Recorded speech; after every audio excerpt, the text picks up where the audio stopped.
राधा को अपनी सास से बहुत प्यार था। मम्मी जी, आपकी साड़ी कितनी प्यारी लग रही है। काश मैं भी आपके जैसी साड़ी पहन पाती। अरे बेटा, हमारे जमाने में तो साड़ी ही चलती थी। तू क्या करेगी साड़ी पहनकर? दिन भर भागा दौड़ी करती है। साड़ी कंफर्टेबल नहीं फील कराएगी। तू तो ऐसे ही जचती है बेटा। राधा सास को लेकर घूमने जाती, सैर करती और उनसे खूब बातें किया करती थी।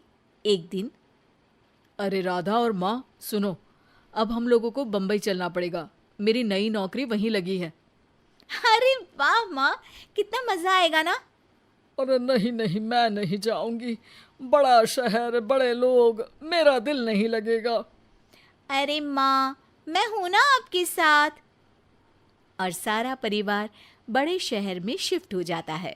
एक दिन, राधा, तू भी अब नौकरी में जाने लगी है। मैं तो बोर हो जाती हूँ। सोच रही हूँ आसपास की औरतों से दोस्ती कर लूँ। हाँ हाँ माँ, और क्या, यहाँ की औरतें तो किटी पार्टी और बहुत सी फन लविंग एक्टिविटी करती हैं। तो बेटा, दो चार फन लविंग से मुझे भी मिलवा देना।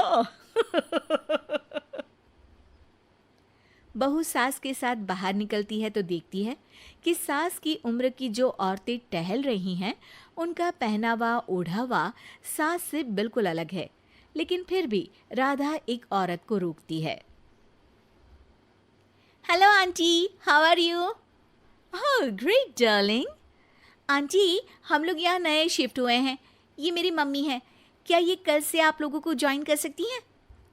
वो औरत सास की तरफ बड़ी ही अजीब नज़रों से देखती है, फिर कहती है, अब ठीक है, कल से भेज देना। सास समझ जाती है कि उस औरत को वो ठीक नहीं लगी, लेकिन फिर भी वो कुछ नहीं बोलती। अगले दिन, अरे माँ, अच्छी सी साड़ी पहनकर तैयार होकर जाइए। आपको आपकी दोस्तों के पास जाना है ना। और नहीं नहीं, मैं सोच रही हूँ घर पर बैठकर टीवी देखूं। वैसे भी रामायण का नया एपिसोड आएगा। नहीं माँ, आप जाओ ना, लोगों से मिलो, बात करो, अच्छा लगेगा। ना चाहते हुए भी सास उन लोगों के पास जाती है, लेकिन सभी सास से बुरा व्यवहार करते हैं। सास मुंह लटकाकर घर आ जाती है। बहू समझ जाती है कि सास को कुछ हुआ है। वो रोज सास को पार्क में भेजती, लेकिन सास रोज मुंह लटकाकर वापस आ जाती। क्या हुआ माँ, आप बाहर जाकर खुश नहीं होती हैं? अरे बेटा, खुश तो हूँ लेकिन। लेकिन क्या माँ, आपको तो लोगों से मिलना, बातें करना अच्छा लगता था। मैं देख रही हूँ कि आजकल आप बाहर से आती हैं तो परेशान सी दिखती हैं। सास कुछ नहीं कहती, अपने कमरे में चली जाती है। अगले दिन राधा चुपके से सास के पीछे पार्क में जाती है। हेलो, कैसे हैं आप लोग? एक औरत मुंह बनाकर साइड हो जाती है। सभी एक दूसरे से बात करती हैं, लेकिन राधा की सास साइड में चुपचाप अकेली बैठी रहती हैं। राधा घर आती है और सास के वापस आने का इंतजार करती है। सास मुंह लटकाकर घर आती है। अरे मम्मी जी, तब से इंतजार कर रही हूँ, जल्दी तैयार हो जाइए, मार्केट जाना है। राधा सास को लेकर बाजार जाती है और उन्हें कुछ मॉडर्न कपड़े दिलाती है। अगले दिन सास उन कपड़ों को पहनकर पार्क में जाती है। Oh my God, you are looking gorgeous. Beautiful top, कहाँ से लिया? हे, मेरे घर में कल किटी है, तुम जरूर आना। अजीब औरतें हो तुम लोग। मैं रोज आती थी तब तो तुम लोग सीधे मुंह बात भी नहीं करती थी। आज इन कपड़ों को देखकर तुम मुझे घर बुला रही हो। लेकिन सुनो, अब मुझे तुम लोगों से कोई बात नहीं करनी और ना ही दोस्ती करनी है। अरे तुम तो बुरा मान गई। वैसे दोस्ती नहीं करनी थी तो ये कायाकल्प क्यों किया? ये मेरी बहू ने किया है। मैं यहाँ सिर्फ ये देखने के लिए आई थी कि तुमको मुझसे समस्या है या मेरे कपड़ों से। कपड़े तो बदले जा सकते हैं। अच्छा चलो, जो भी हो, अब हम लोग तुम्हें अपने साथ रखने को तैयार हैं। लेकिन अब मुझे तुम लोग नहीं पसंद। ये बोलकर राधा की सास वहां से चली जाती है। वाह माँ जी, आज तो आपका चेहरा खिला खिला सा लग रहा है। लगता है आपकी सहेलियों ने आपको अपना लिया। हाँ, वो तो अपनाना ही था। दिखावे वाली जो है वो, मेरे कपड़े बदलते ही उनका दिल बदल गया। लेकिन आज मैं उन्हें मना कर आई, अरे क्यों माँ जी? क्योंकि उन लोगों को मुझसे नहीं मेरे कपड़ों से दोस्ती करनी थी। वैसे मेरे पास तो तू है ना, मेरी प्यारी बहू, मुझे किसी की जरूरत नहीं है। अरे नहीं नहीं माँ जी, आप ऐसा क्यों सोच रही हैं? बेटा ये गलत भी तो नहीं है, जैसा देश वैसा भेष। क्यों? ठीक है ना माँ, अब जब ये हम लोगों का देश है तो क्यों ना हम यहाँ का भेष अपना ले। हाँ हाँ जरूर, मैं तो तैयार हूँ। समय के साथ खुद को बदलने में कोई बुराई नहीं है, लेकिन कहीं नकल के चक्कर में बंदर ना दिखने लगूं। खैर, बहू लग जाती है सास की काया। दूसरे की थाली में घी ज्यादा दिखता है, कहावत है ना। तो उसी कहावत से प्रेरित होकर ये कहानी सुने। मीरा अपनी सहेली सीमा से कहती है, क्या रे सीमा, तेरे जैसी सास भगवान सबको दे। कोई रोक टोक नहीं, कोई बोलियां नहीं, आराम से रहती है और आराम से रहने देती है। एक मेरी सास है। माना कोई रोक टोक नहीं है, लेकिन दूसरी कई परेशानियां हैं जो मेरी सास के साथ है, तू नहीं समझेगी। चल अच्छा रखती हूँ, ननद आई है, उसकी खातिरदारी करनी है। मीरा सीमा की सास से काफी इम्प्रेस रहती है। फिर एक दिन सीमा मीरा के घर किसी काम से जाती है। मीरा की सास कहती है, हाँ भाई सीमा, क्या करने आई है? घर में कोई काम धाम नहीं है क्या? सीमा को तो शौक लगता है, ऐसे कोई कैसे बोल सकता है। आंटी, मैं कौन सा कुछ लेने आई हूँ, देने ही तो आई हूँ, ये अचार बनाया था। तभी मीरा आ जाती है। अरे तू अचार लाई है? तेरी सास ने कुछ कहा नहीं? यहाँ मेरे घर पर तो सामान सड़ जाए, लेकिन मेरी सास मजाल है किसी को चवन्नी भी देने दे। अरे क्यों ना बचाऊं चवन्नी, मेरे बेटे की मेहनत की कमाई है। तेरे भरोसे रहूं तो सब लुटा दे। अब ले ले अचार उससे और दफा कर। मीरा सीमा से अचार लेकर उसे बाहर तक छोड़ने जाती है। अरे यार, तेरी सास तो बहुत अच्छी है। क्या बात कर रही है? कितनी तो बेइज्जती करती तेरी, लेकिन फिर भी तुझे मेरी सास अच्छी लगी। मेरे घर आजा कभी, मेरी सास को देखेगी ना तब पता चलेगा। अरे इससे ज्यादा बुरा क्या हो सकता है। जरूर आऊंगी मैं तेरे घर, लेकिन मैं कुछ लेकर नहीं आ सकती। हाँ, देख रही है ना मेरी सास का हाल। हाँ हाँ, कुछ न लाना, मैं तो कहती हूँ खाली झोला ले आना बस। सीमा चली जाती है। फिर क्या, दोनों अपने काम में लग जाती हैं। लेकिन एक रोज न जाने क्या होता है, मीरा सीमा के घर आती है।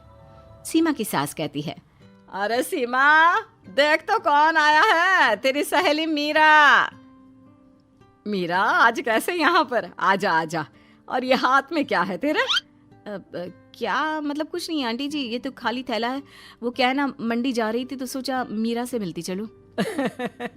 अरे काहे को मंडी जाना, कल ही मेरा बेटा सब्जी लेकर आया है। अरे मीरा, जरा सीमा का ये थैला तो भर दे। मीरा घबरा जाती है। अरे नहीं नहीं माँ जी, बिल्कुल नहीं, मैं कुछ नहीं ले सकती, हम लोग ना अलग सब्जियां खाते हैं।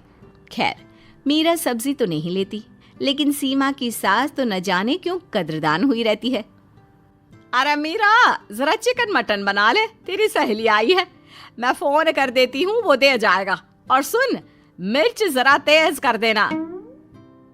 लेकिन मीरा तीखा नहीं खाती है माँ जी। अरे खाना चाहिए, अब सीसी करेगी ना तो नाक का सारा कचरा भी निकल जाएगा। हाय रे, कितनी अच्छी है तुम्हारी सास। हाँ, तभी आसपास के सारे यहाँ खड़े हो जाते हैं सुबह से ही। अभी 2 मिनट रुक ना, खुद पता चल जाएगा। तभी पड़ोसन आती है। अरे बहन जी, चाय का वक्त हो गया, सोचा चली आऊं आपके घर। अरे क्यों नहीं क्यों नहीं, वो क्या है ना, बहू की सहेली आई है तो चिकन बन रहा है, वो भी लेती जाना। मैं जरा ज्यादा ऑर्डर कर देती हूँ। और हाँ बहू, पकोड़े भी तल ले चाय के साथ।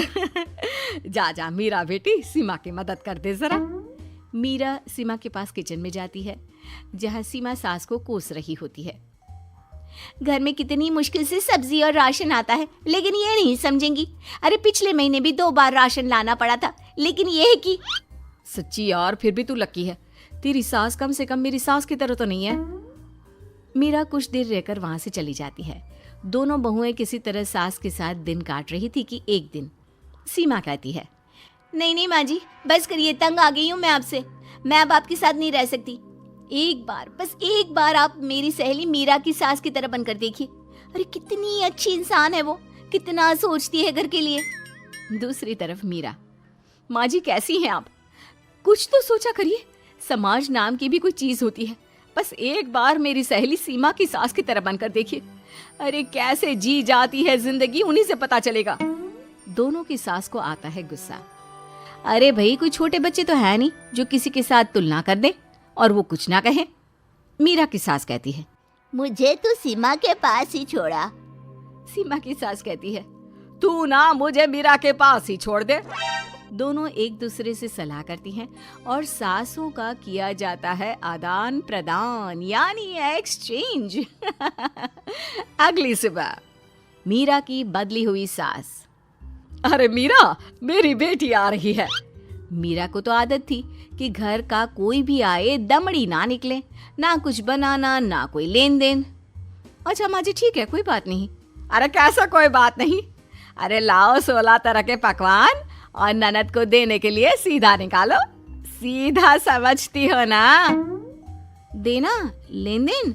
अरे माँ जी कैसी बात कर दी। इस घर में जो कोई कुछ भी ले आए, लेकिन मजाल है घर की चवन्नी भी कहीं चली जाए। अरे ये तो परंपरा ही नहीं है इस घर की। बाकी खाना हो तो रोटी दाल बना देती हूँ। रोटी दाल तो मेरी बेटी दुख में भी नहीं खाती, तो मायके में क्यों खाए। मैं अभी चिकन, मटन, पनीर और दाल ऑर्डर कर रही हूँ, सब बना देना। लेकिन मेरी तो आदत ही नहीं है इतना सारा खाना बनाने की। नहीं नहीं माँ जी, मुझे तो माफ करें। अरे कैसी बात कर रहे? तेरी सास की बेटी नहीं आती थी क्या? आती थी ना, खूब आती थी, लेकिन मजाले की सास कुछ एक्स्ट्रा कर दे। माँ जी देखिए, मेरी तो ये आदत नहीं है। दूसरी तरफ सीमा, माँ जी, वो मेरे मायके से लोग आ रहे हैं, तो मैं जरा उन लोगों के लिए कुछ बना लेती हूँ। क्यों क्यों बना लेती हो? दाल रोटी बनी है ना, साथ में अचार रख देना। वैसे आ क्यों रहे हैं बेटी के घर? सीमा को तो बहुत बुरा लगता है। कहाँ तो उसकी सास पड़ोसी के कुत्ते को भी घी की रोटी खिलाती है, और कहाँ ये मीरा की सास जो उसके मायके वालों के लिए सूखी रोटी अचार रख देने की बात कर रही है। वो मेरी भाभी आई है ना, नई, तो शादी के बाद भाई पहली बार आ रहा है।